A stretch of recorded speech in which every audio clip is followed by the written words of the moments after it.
Десетки членове и симпатизанти на политическа партия Атака във Варна се включиха в общоградското поклонение пред светлата памет на най-великият български поет-революционер Христо Ботев. С поднасяне на венец пред неговия паметник в алеята на възрожденците, патриотите почетаха и всички отдали живота си за свободата на родината.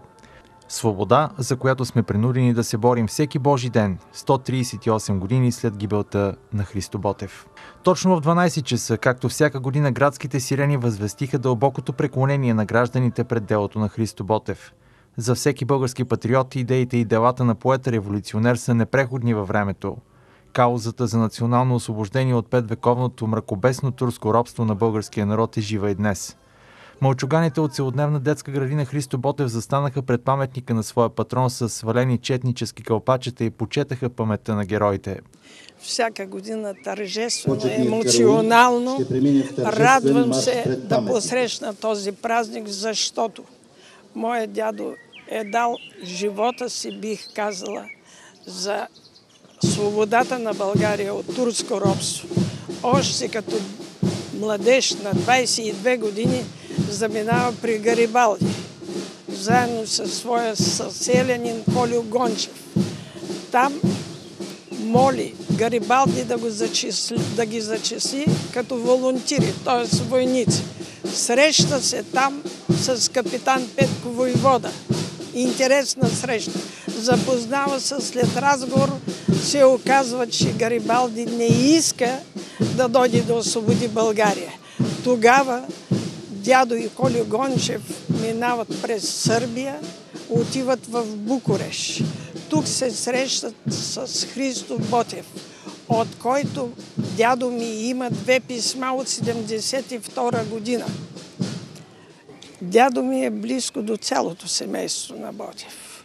До баба Иванка, до Венета, но не познава Иванка, малката Иванка, която оставя на 1 година след решението да замени четата за освобождението на България. 4 години дядо Неделчо посвещава живота си на революционния комитет.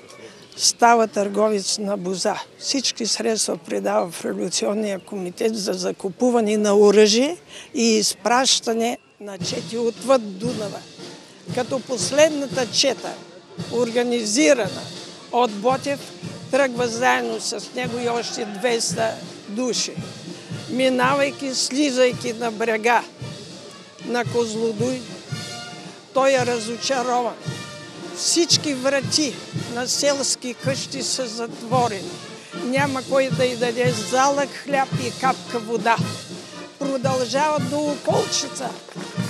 Той е близко до Ботев, вечно като адютант. И единствено той знае какво се е случило там. Думите, с които завършва писмото на Ботев до капитана на Радецки: да живее България, да живее Франц Йосиф, да живее граф Андраши, да живее християнска Европа, са основа на българската национална доктрина, актуална и днес.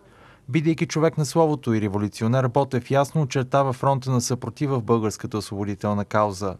Тя ясно и недвусмислено противопоставя чистотата на духа пред низостта на учеността и хуманизма на свободата пред античовешката същност на робството.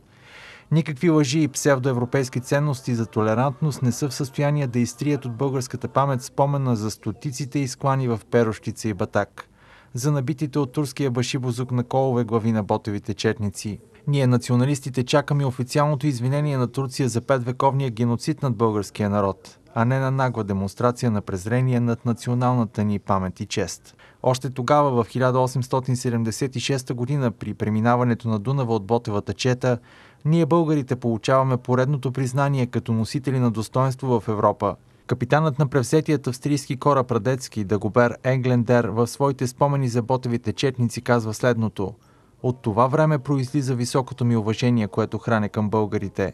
Признанието на капитана към безграничния героизъм на народните закрилници ясно показва, че уважението се печели с дела, смелост и отстояване на позициите.